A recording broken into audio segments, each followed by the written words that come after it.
Embarking on a tour of Malaysia, Japan, and South Korea, U.S. President Donald Trump is expected to meet with more than 24 world leaders.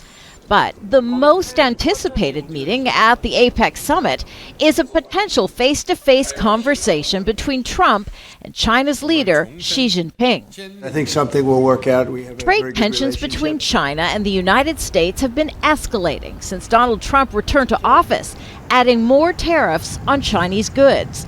China retaliated with export controls on rare earth elements critical for U.S. defense and technology.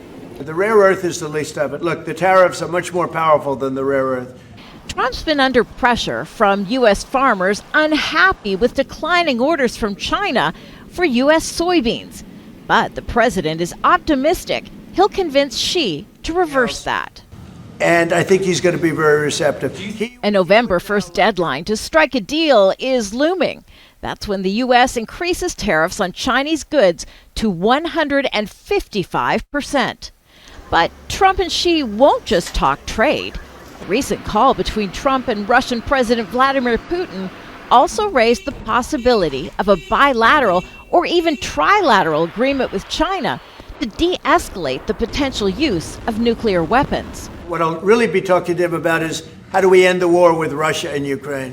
Coming off an historic ceasefire deal in the Middle East, Trump is eager to once again play the role of peacemaker. I think that for President Trump, the goal is to have something big and exciting that he can tell the American people and the world as a whole. What that actually ends up looking like, if it actually comes out, remains to be seen.